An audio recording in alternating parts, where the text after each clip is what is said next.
Palavra da Verdade, com Hernandes Dias Lopes. Queremos cumprimentar também a todos que estão nos acompanhando virtualmente. Nós vamos hoje expor o Salmo 90. Peço que você abra sua Bíblia nesta passagem, Salmo 90.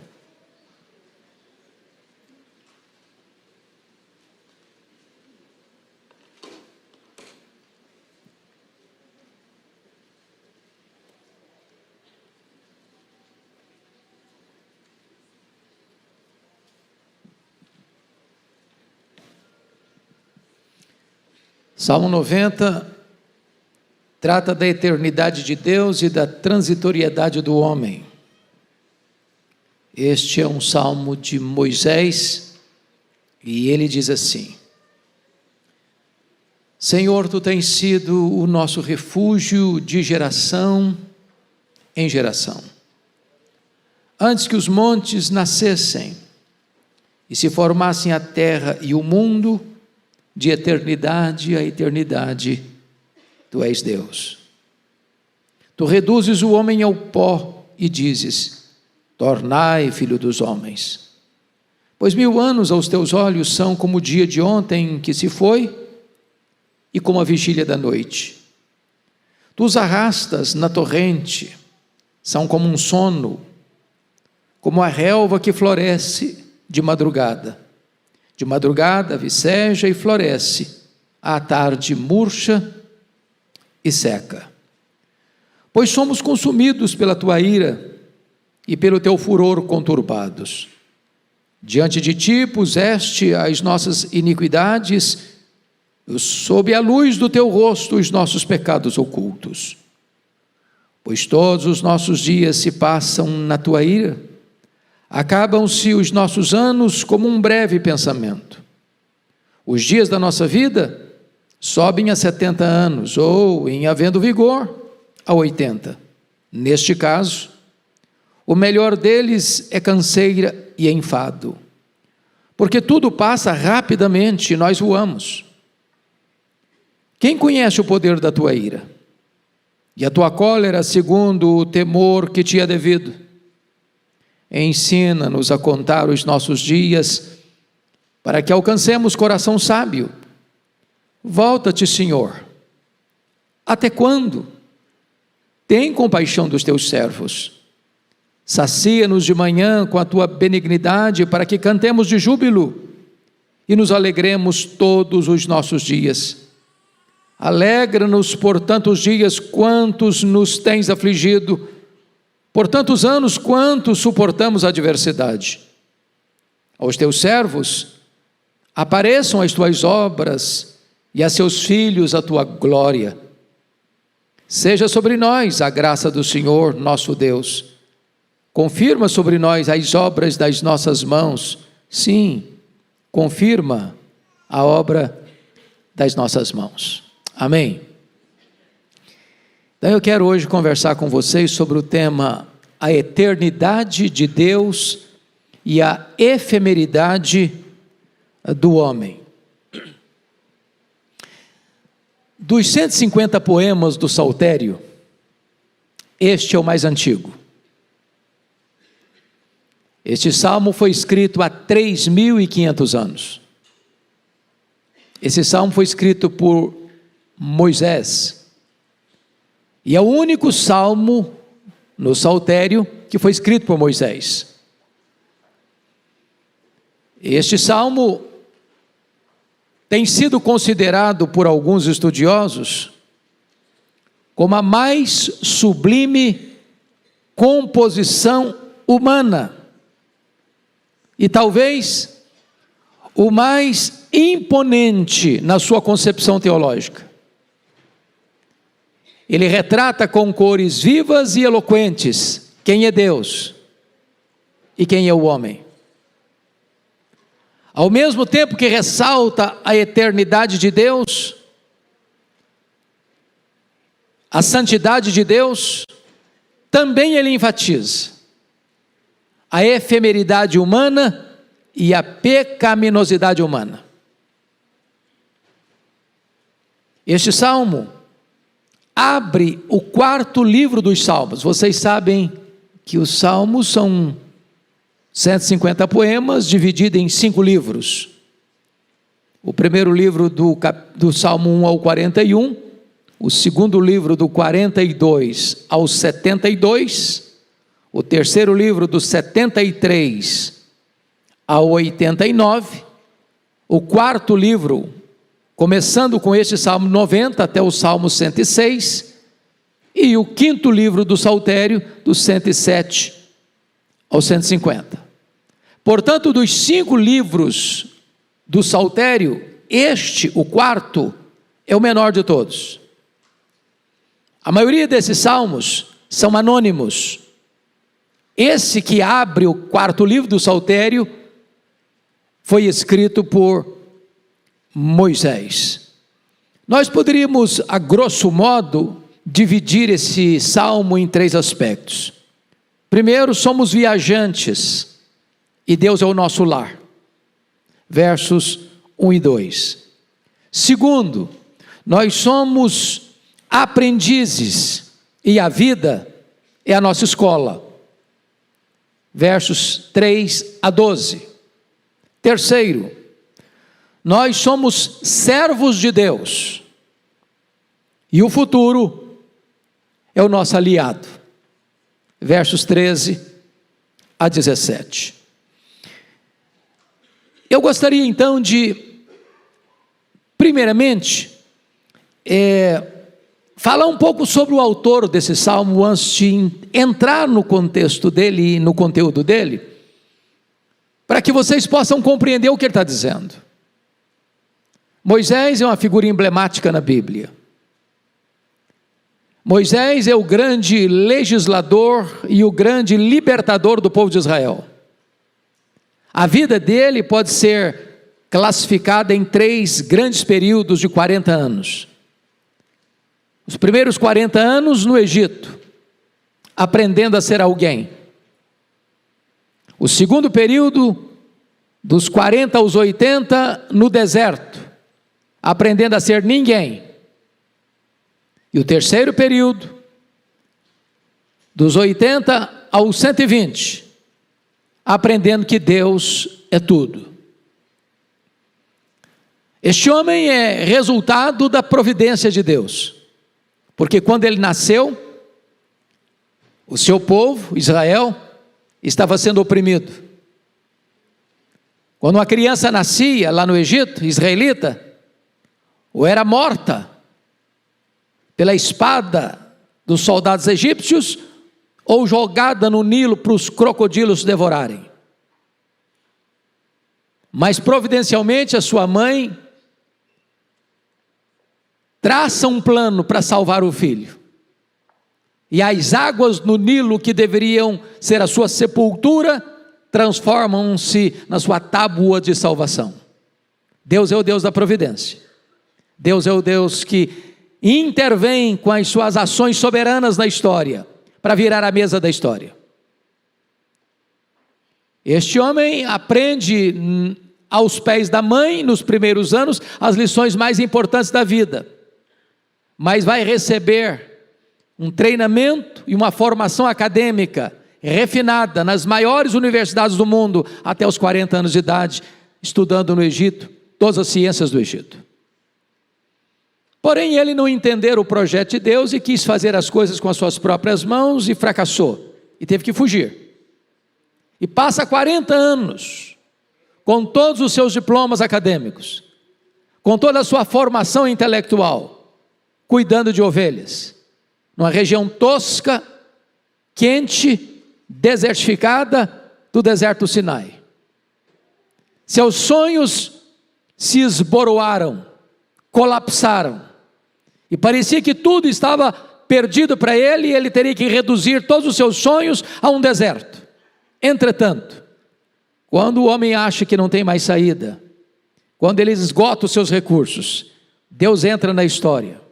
Deus se manifesta a ele, numa sarça ardente, que não se consumia, e diz: Moisés, vá ao Egito e liberta o meu povo. Ele tentou dar muitas desculpas, mas Deus não aceitou nenhuma delas. E então ele vai ao Egito. E ali, na força do Onipotente, ele desbanca o panteão de deuses do Egito. Não ele, Deus através dele. Aquelas 10 pragas, na verdade, cada praga daquela era uma divindade que os egípcios adoravam. Antes de Deus tirar o seu povo do Egito, Deus está mostrando para o povo egípcio o seguinte: os deuses em quem vocês confiam são uma nulidade.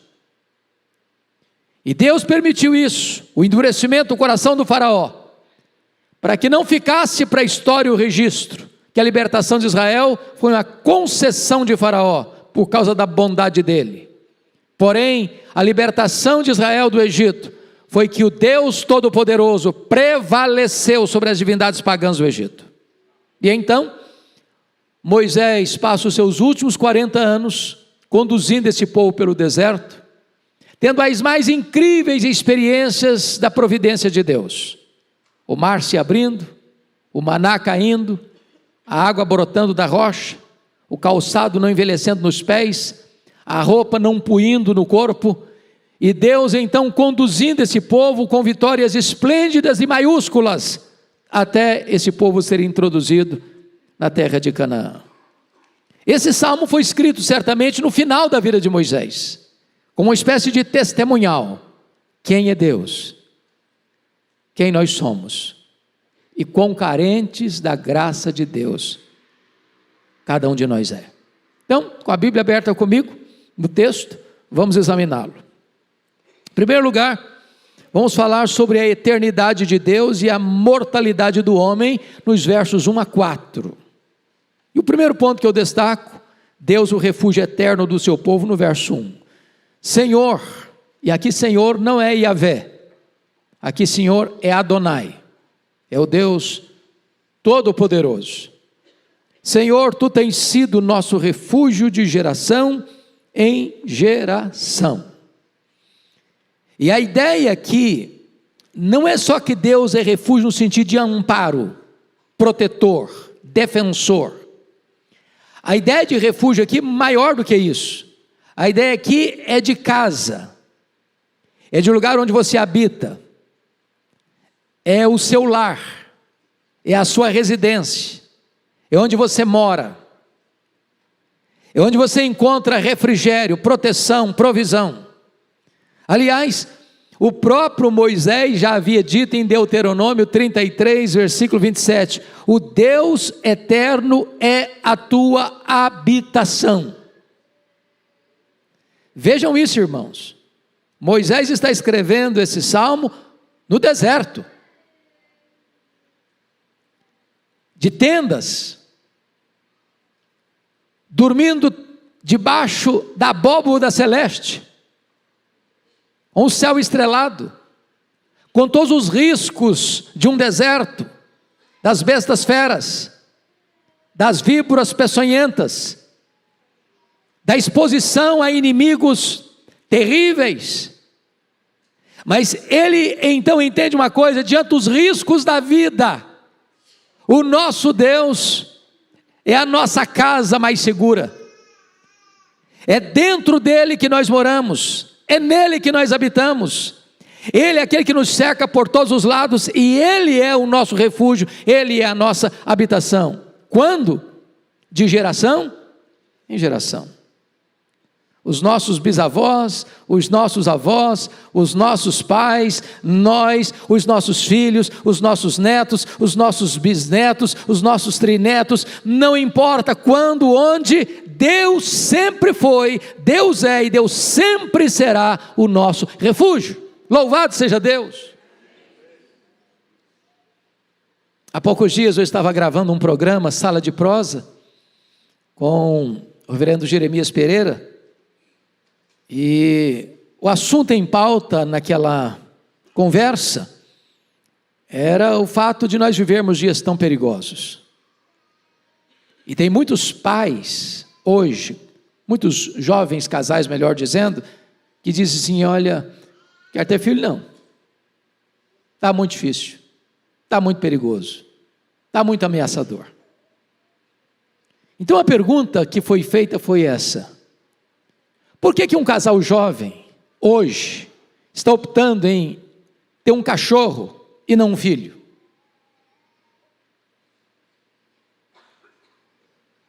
Por que tantos estão com medo de ter filhos hoje? Deveríamos ter medo? Deveríamos recuar? E penso eu que esse versículo responde essa pergunta. Senhor, Tu tens sido o nosso refúgio de geração em geração. Ele não foi, Ele não será, Ele tem sido o nosso refúgio de geração em geração. Deus vai lhe dar graça para criar os seus filhos, Deus vai lhe dar graça para ver os seus netos florescerem, Deus vai lhe dar graça para ver a sua geração andando com Deus, servindo a Deus e sendo protegida por Deus, apesar de todos os riscos e perigos da nossa sociedade. Louvado seja Deus. Segunda coisa, Deus, aquele que preexiste a criação. Olha o verso 2 comigo. Antes que os montes nascessem e se formassem a terra e o mundo, de eternidade a eternidade Tu és Deus. O que esse texto está nos ensinando? Que Deus já existia quando nada existia. Quem criou Deus? Ninguém. Ele não foi criado, Ele é o Criador. Quando Ele passou a existir? Ele não passou a existir, Ele é o Pai da eternidade. Na verdade, os montes grisalhos, pela neve dos tempos, são apenas um bebê no berço diante de Deus. Antes que eles nascessem, antes que eles formassem, Deus sempre era Deus, é Deus e continuará sendo Deus. Ele é eterno. Óbvio que está aí nesta declaração, irmãos, a verdade preciosa de que tudo que existe, existe porque Deus criou. Então preste atenção nisso, a matéria não é eterna. Os montes, conforme o verso está dizendo, nasceram. A terra e o mundo foram formados, a matéria não é eterna, como pensavam os gregos. Segundo, esse universo que você conhece, tão vasto, tão insondável, não é resultado de geração espontânea. Terceiro, este mundo não é fruto de uma mega explosão cósmica. A desordem não produz a ordem, o caos não produz o cosmos. Este mundo foi chamado à existência pela palavra onipotente do nosso Deus. Este mundo não é resultado de uma evolução de milhões e milhões de anos. Este mundo foi criado pelo Deus Todo-Poderoso, e este Deus Todo-Poderoso, eterno e Criador, é a nossa habitação, é o nosso refúgio de geração em geração. Mas vejam comigo, que essa ideia de eternidade é uma ideia para nós muito complexa. Porque quando ele diz assim, antes que os montes nascessem e se formassem a terra e o mundo, de eternidade a eternidade Tu és Deus, pergunta a você, que conceito você tem de eternidade? Se você tivesse que definir numa prova, me define eternidade, o que você diria?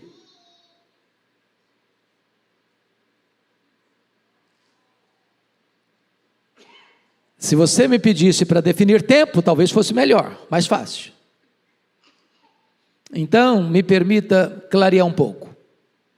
Imagine que você tenha na sua conta 1 milhão de anos. 1 milhão de anos.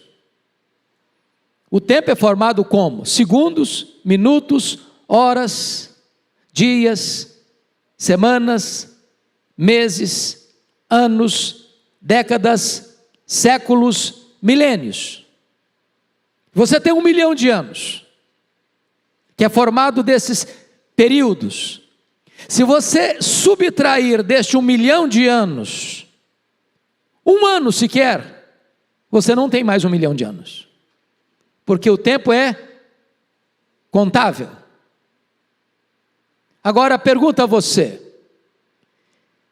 se você tirar 1 milhão de anos da eternidade, na conta, na ponta do lápis, quanto sobra para você?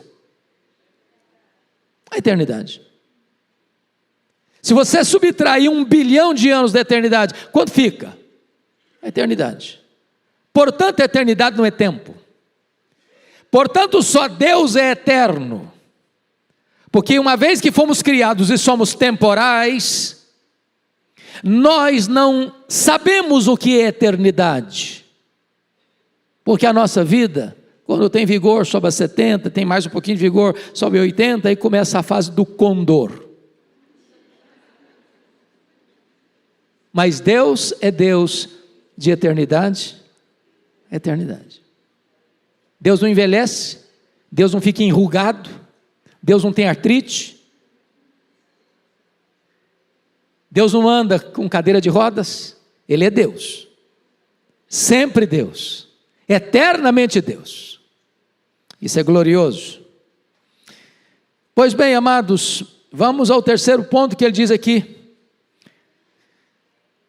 Se Deus é eterno e é o Criador, o homem é mortal. Olha o verso 3. Tu reduzes o homem ao pó e dizes: tornai filho dos homens.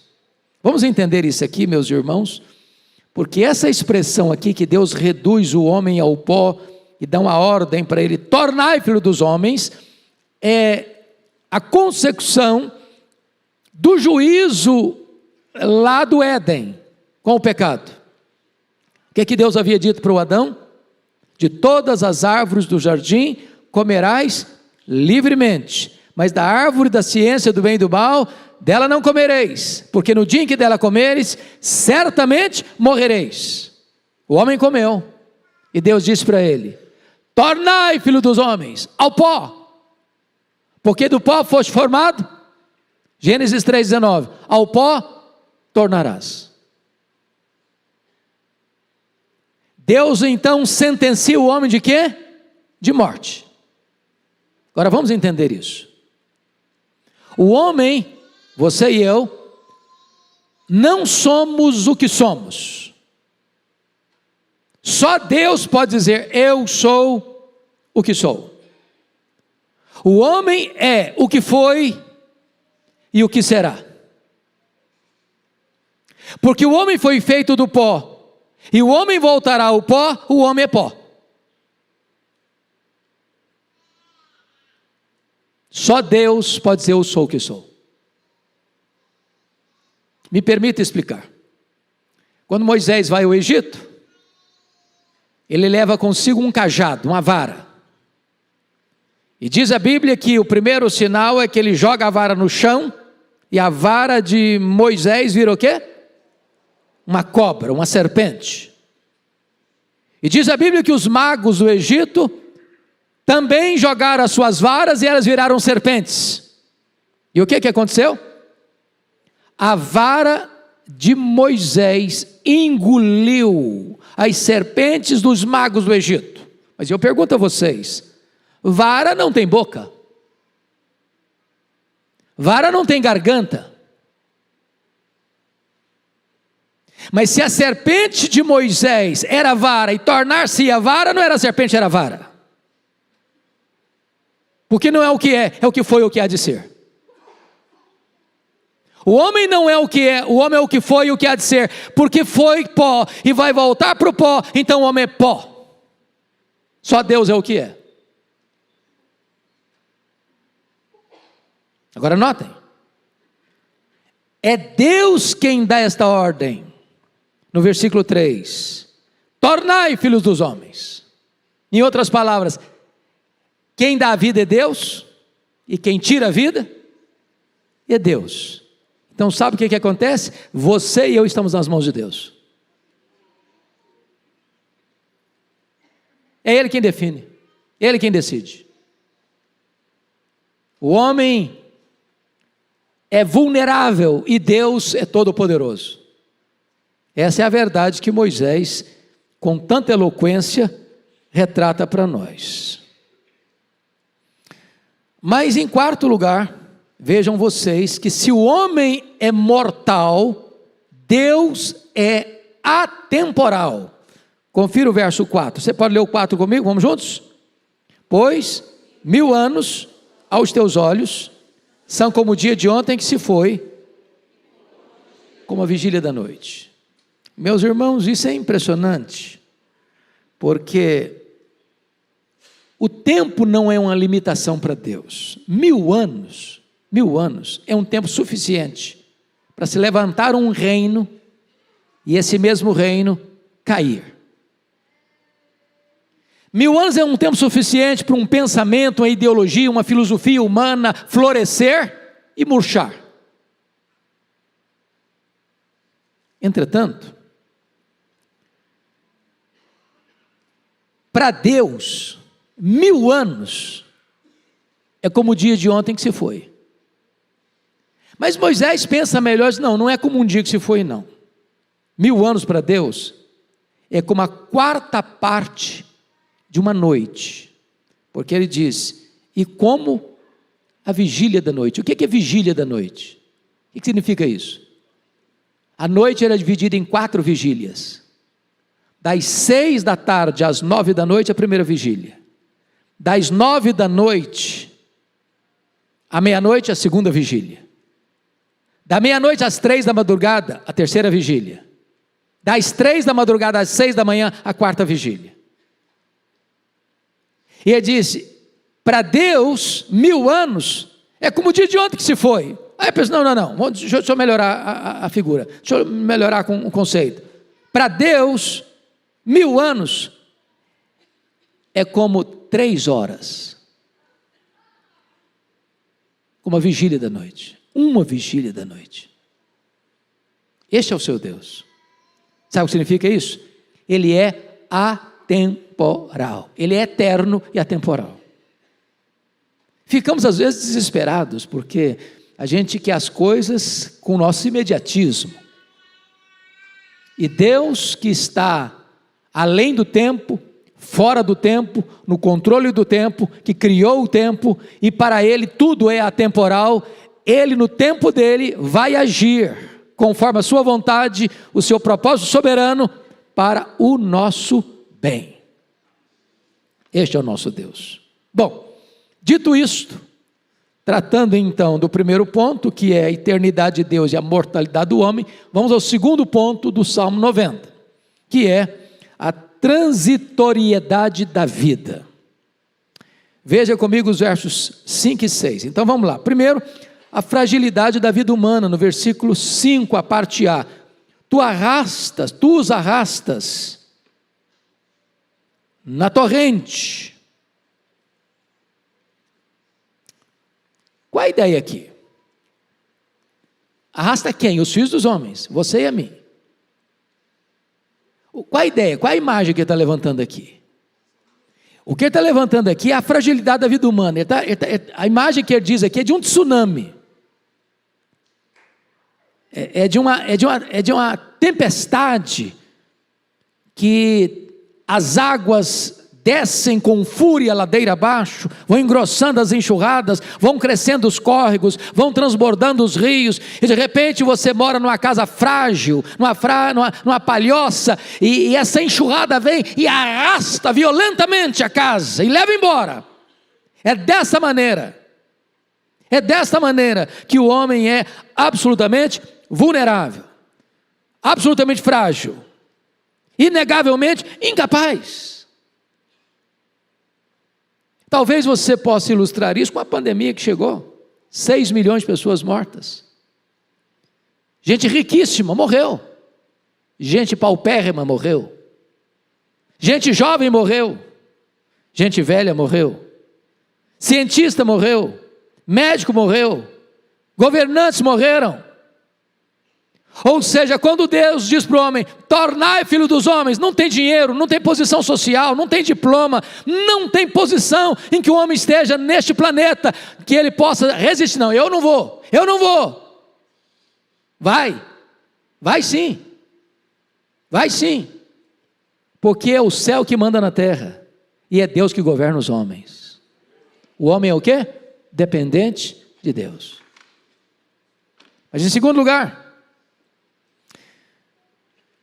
não só a fragilidade da vida humana, agora Moisés trata da brevidade da vida humana. Vamos continuar com o versículo 5, a parte B. São como um sono, como a relva que floresce de madrugada viceja e floresce, à tarde murcha e seca. Então vamos pegar as duas imagens, sono. Você sonha? Você tem sono? Quando você dorme, pressupõe que você vai fazer o quê? Vai acordar, porque se você não acordar, você não sonhou, você morreu. Então o que é sono? É uma coisa breve, passageira, que tem começo e fim, e breve. Ninguém passa 24 horas num dia, hoje eu vou hibernar 24 horas, e você sonha os 24, não, sonha um negócio que vem, você nem sabe como longo é, porque você está dormindo. A vida é assim. Mas aí ele sai dessa figura, do leito, da cama, onde você deitou para dormir, para descansar, e sonhou, e começa a pensar no campo. Eles dizem como a relva. E a relva, ela tem a fase dela, ela viceja, ela floresce, ela murcha, ela seca, ela acaba. É assim a vida humana. Meus irmãos, o que isso significa para nós? Significa para nós. O que esse texto está nos mostrando é que você e eu não somos um cedro, nem você e eu somos um carvalho. Você e eu somos como relva, frágil assim, passa rápido assim pela vida. A Bíblia usa outras figuras. A vida é como um breve pensamento, ou como a agulha do tecelão. Você já viu a pessoa costurando, um bordado? Você não consegue contar a batida da agulha. É assim a vida. Ou como um corredor veloz. A vida é breve. É isso que o Salmo está dizendo. E por que ele está colocando isso? Ele está contrastando que Deus é eterno, que para Deus 1000 anos são como 3 horas. Se Deus é eterno, se Ele já era Deus antes que os montes fossem cobertos de neve, e os montes cobertos de neve não passam de um bebê diante de Deus, você e eu somos mortais, limitados, peregrinos, estamos apenas de passagem. Essa é a imagem que ele busca nos ensinar. Dependemos, portanto, de Deus para viver, dependemos de Deus para morrer. Pois bem, agora vamos ao terceiro ponto que ele vai ensinar para nós nesse salmo. Ele falou da eternidade de Deus e da mortalidade do homem. Ele falou da transitoriedade da vida, agora ele vai tratar da pecaminosidade do homem, nos versos 7 e 8. Olha aí comigo. Pois somos consumidos pela tua ira e pelo teu furor conturbados. Diante de ti puseste as nossas iniquidades e sob a luz do teu rosto os nossos pecados ocultos. O que ele está dizendo? Além de eu ser vulnerável, de ter uma vida curta, ele está dizendo, eu sou um pecador. E diante desse Deus, que já existia antes que o mundo começasse a existir, porque foi Ele que criou, não tem como eu esconder a minha vida. Não tem como eu fazer nada às ocultas, às apalpadelas, à sorrelfa, no anonimato, atrás das cortinas. A minha vida está escondida dos olhos humanos em alguns momentos, mas jamais a minha vida está oculta aos olhos de Deus.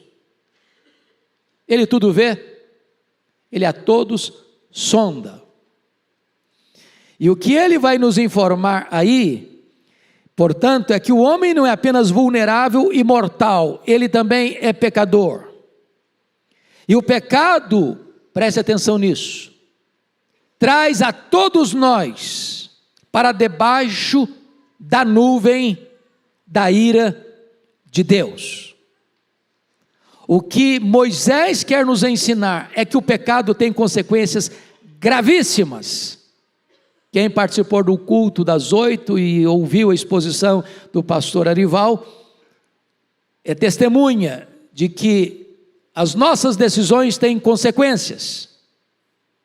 E Ló, foi o assunto dele, ao fazer más escolhas, sofreu as consequências das suas insensatas decisões.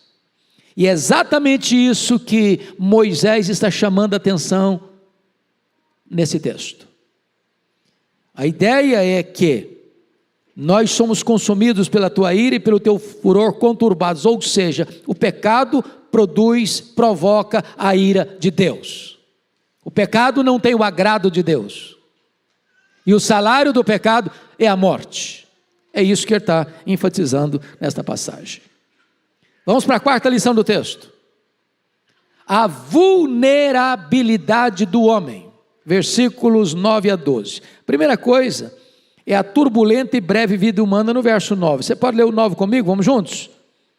Pois todos os nossos dias se passam na tua ira, acabam-se os nossos anos como um breve pensamento.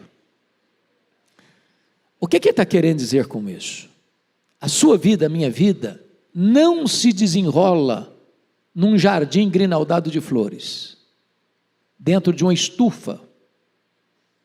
Não estamos blindados, vivemos num campo de batalha. E se você ler o contexto em que Moisés escreveu o Salmo, que foi na peregrinação pelo deserto, prestem atenção nisso. Quantas pessoas saíram do Egito com Moisés? Quantas? A Bíblia diz 600.000 homens, fora mulheres e crianças. Numa contagem pequena, provavelmente em torno de 2 milhões de pessoas. Como é que essa geração se comportou no deserto? Rebeldes contra Deus, desobedecendo a Deus, ingratos a Deus, provocando a ira de Deus, deixando Deus de lado e adotando deuses falsos. E cada fase, cada parada que Moisés tinha no acampamento, pessoas morriam, como consequência do juízo de Deus contra o pecado. Na verdade, aquele deserto transforma-se no maior cemitério da história. 2 milhões de pessoas morreram, como que caminhando debaixo da ira de Deus, do juízo de Deus. E daqueles 2 milhões de pessoas que saíram nos 40 anos, quantos deles morreram? Todos, exceto 2 pessoas, Josué e Caleb. Então, quando ele escreve esse texto, no versículo 9, todos os nossos dias se passam na tua ira, acabam-se os nossos anos como um breve pensamento. Ele está entendendo que cada parada dele era um cemitério, que era plantado no deserto, como expressão da ira de Deus contra o pecado. E ele mostra mais, que a nossa vida, por mais longa que seja, na perspectiva de Deus, não passa de um breve pensamento, que passa pela sua cabeça como um relâmpago que vai embora. É assim a vulnerabilidade humana e a vida turbulenta do ser humano. Segundo ponto aqui, na vulnerabilidade do homem, é a expectativa humana do versículo 10. Você pode ler o 10 comigo? Vamos dar uma entendida melhor nesse texto? Vamos juntos? Os dias da nossa vida sobem a 70 anos, ou em havendo vigor, a 80. Neste caso, o melhor deles é canseira e enfado, porque tudo passa rapidamente e nós voamos. Bom, é quase desesperador, não é não? Quem já está aí batendo na trave, é complicado. Dr. Billy Graham, no último livro que escreveu, disse uma frase que valeu o livro para mim. Ele diz assim: a velhice não é para os fracos.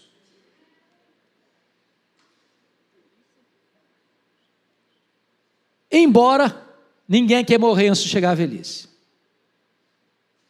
Você não quer ficar velho, só morrer jovem. Simples assim. Agora, nós criamos algumas coisas que eu acho engraçada, abrindo o coração com vocês. A gente tenta tapar o sol com a peneira. Diz assim: a velhice é a melhor fase. Será? Será? É a idade de ouro. Está mais para latão ou bronze, né? Eu posso falar isso que eu estou com os cabelos brancos, viu, gente? Eu estou falando de mim mesmo. Então a gente cria algumas imagens assim para dar uma animada no pessoal, mas a gente tem que parar para ser real. A Bíblia não diz que a terceira idade, ou a quarta idade, ou a idade da velhice é a melhor fase, não. Alguém já disse, numa brincadeira, eu escutei isso do reverendo Evandro Luiz da Silva, e ele diz que a vida humana, ela se resume em 4 animais. 4 animais. E eu perguntei: o que é isso? Ele respondeu: quando você é jovem, você é como um gavião. Você come qualquer coisa, você briga por qualquer coisa, você vai em qualquer lugar, você topa qualquer parada, você não tem medo de nada. Aí depois, segunda fase, você é uma águia. Aí você já é mais seletivo, você já faz alguns voos mais solitários, você já escolhe algumas coisas, outras não. Aí depois você passa para a terceira fase, aí você é o condor. Condor aqui, condor ali, condor acolá. Aí a última fase é o javali. Javali para isso, javali para aquilo outro, javali para muita coisa. Eu não sei em qual fase você está não, mas você está numa delas.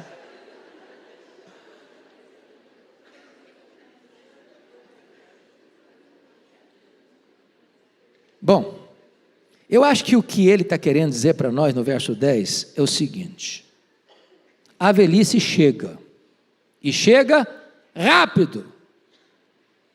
Abrindo meu coração para vocês, eu só tenho consciência da idade que eu tenho quando eu me olho no espelho. O espelho é terrível, porque não mente, ele é muito honesto. Porque tem hora que eu penso que eu sou um jovem. Minha cabecinha é de 18. Eu tenho sonhos, tenho projetos.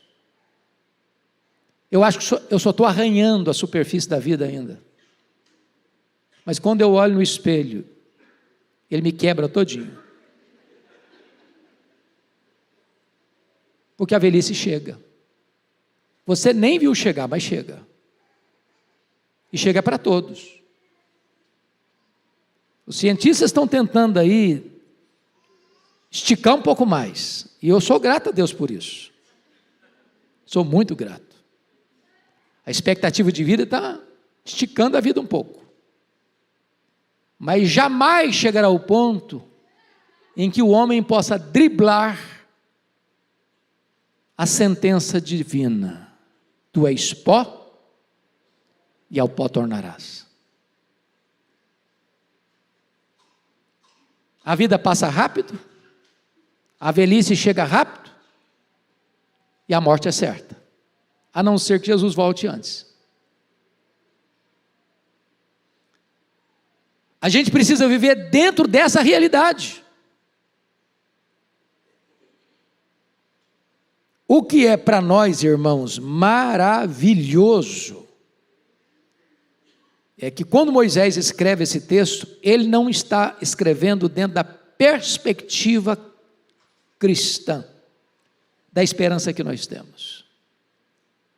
Porque agora a esperança que nós temos é que Jesus, o Verbo eterno, se fez carne, habitou entre nós, tomou o nosso lugar, morreu na cruz, foi sepultado, e como que numa conspiração divina, quando todas as forças do mal pensavam que estavam ganhando de goleada dele, ele entra nas entranhas da morte, arranca o aguilhão da morte, mata a morte e ressuscita, inaugurando a imortalidade, e diz para você e para mim: eu sou a ressurreição e a vida, e quem crer em mim não morrerá eternamente. E agora, para você e para mim, morrer é deixar o corpo e habitar com o Senhor.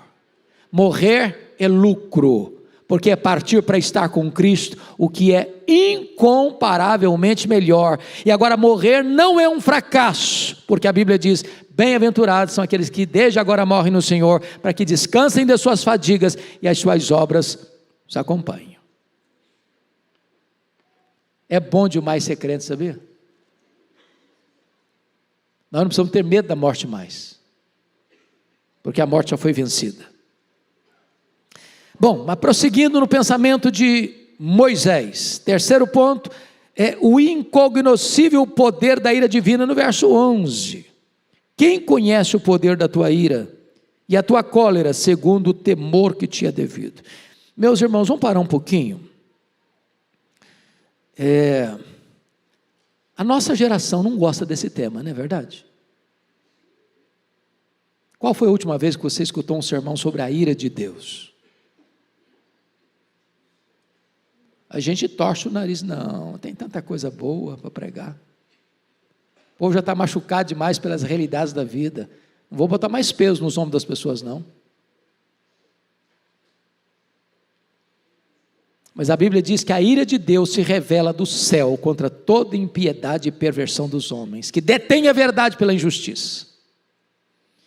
E o que Moisés está dizendo é que cada óbito que você lê no jornal é uma lembrança a nós de que o salário do pecado é a morte.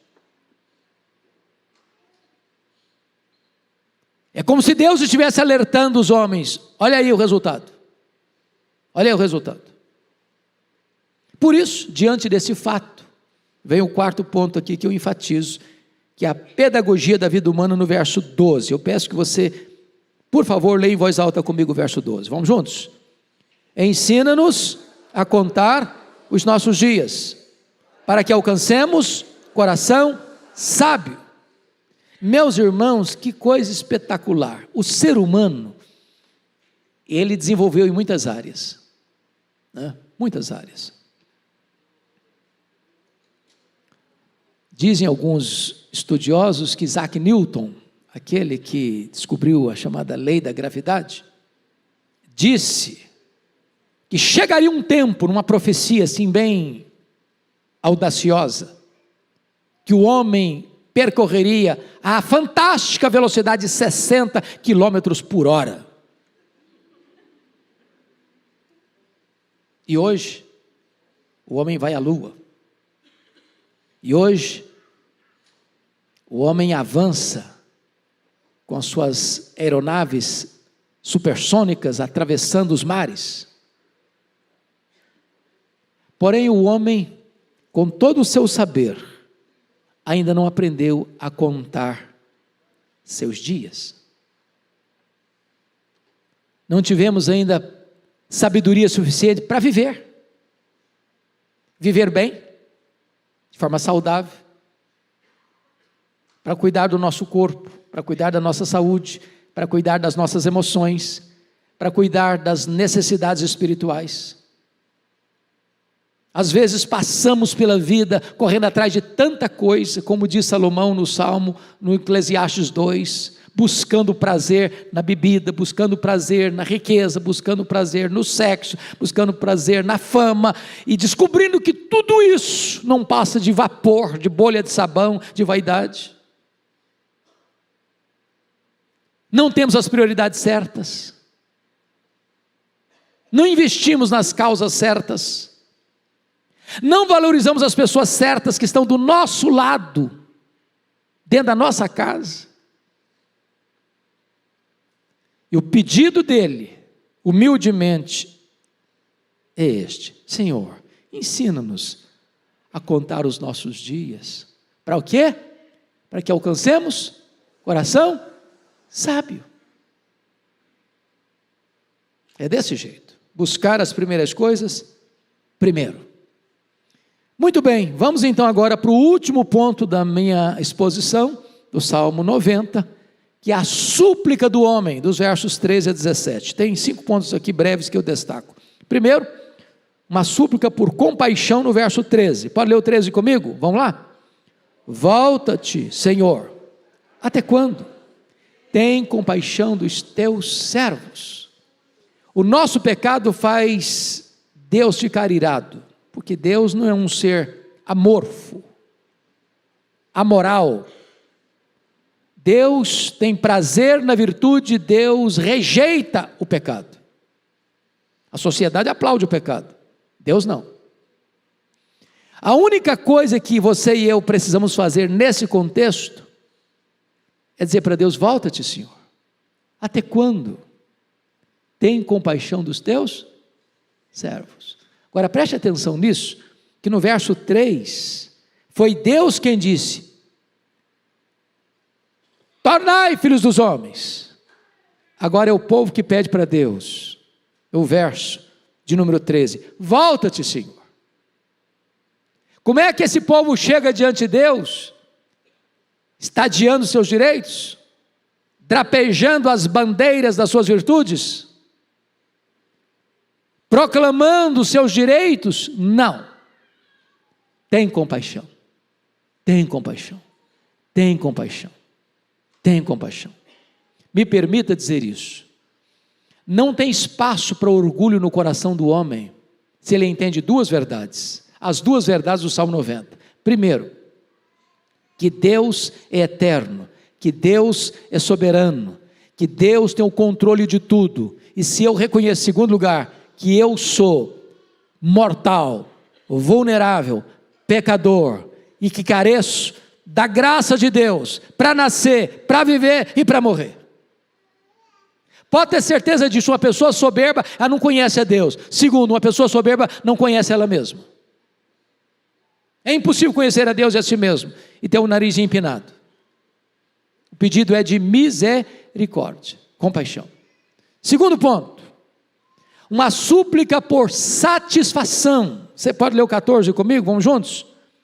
Sacia-nos de manhã com a tua benignidade, para que cantemos de júbilo e nos alegremos todos os nossos dias. O que esse homem está pedindo? Ele está fazendo um pedido por satisfação. Sacia-nos. E o que ele pede? Dinheiro?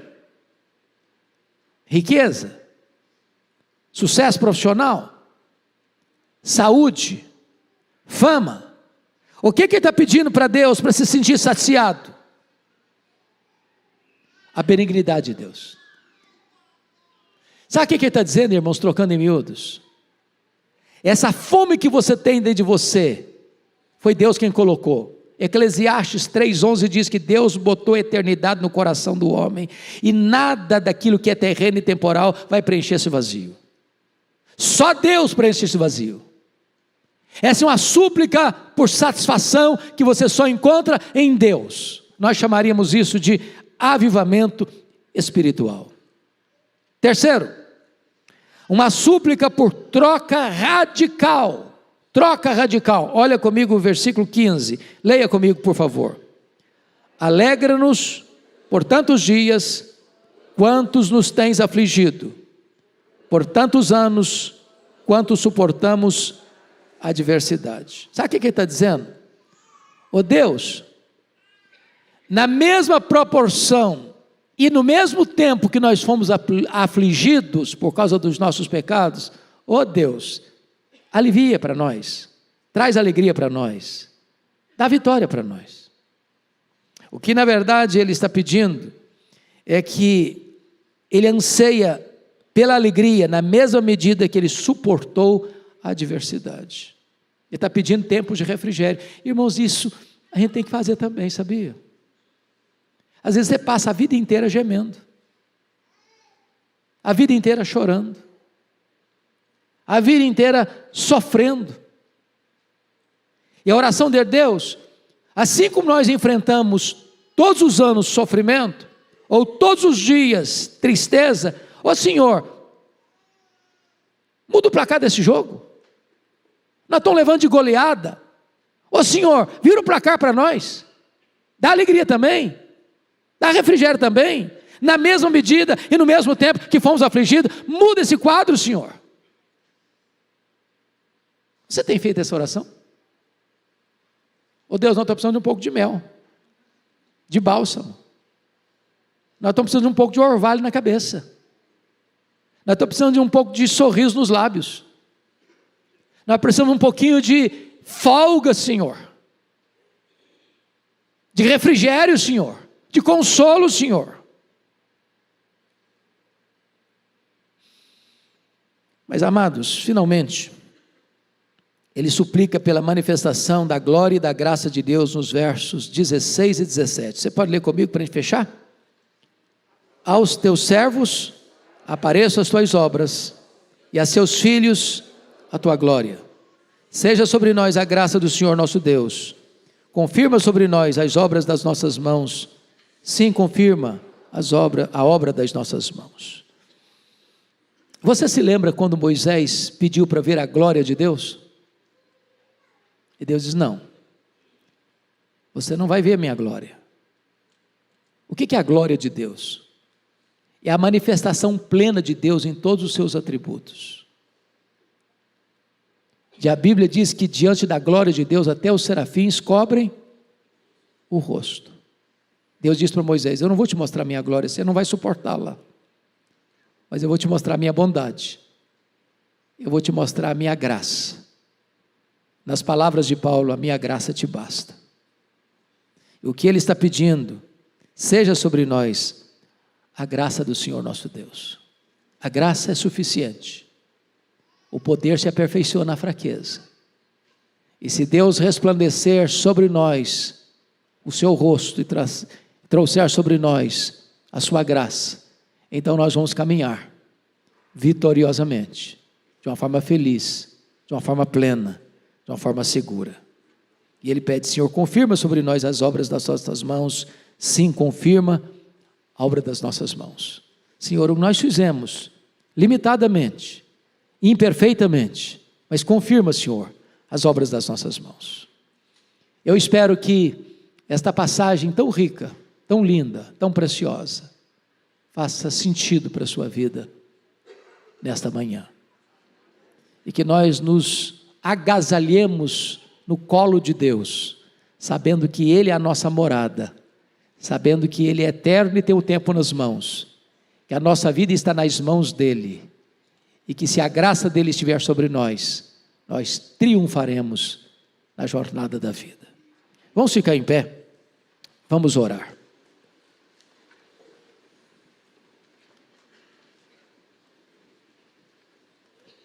Senhor Deus, nós te adoramos e exaltamos o teu nome, porque a tua palavra é viva, é poderosa, é eficaz. Nós te adoramos, Deus, porque temos esse registro de Moisés, que caminhou sob a luz da tua face em tempos tão difíceis, em horas tão decisivas da vida, e tu o sustentaste, e tu o guardaste, e tu o protegeste. Aqui está o teu povo, que caminha também num mundo minado por tantos riscos e perigos, que tantas vezes lançam sombra no nosso coração, arrancando lágrimas dos nossos olhos, fuzilando a nossa alma com os dardos inflamados da dor e do sofrimento. E nós te pedimos, Senhor, assim como temos sido afligidos, dá-nos alegria, dá-nos refrigério, dá-nos um tempo de restauração, para que nos alegremos em Ti, na mesma medida e no mesmo tempo que suportamos tristezas. Oramos, Senhor, que seja sobre nós a Tua graça. É a nossa súplica, em nome de Jesus. Amém.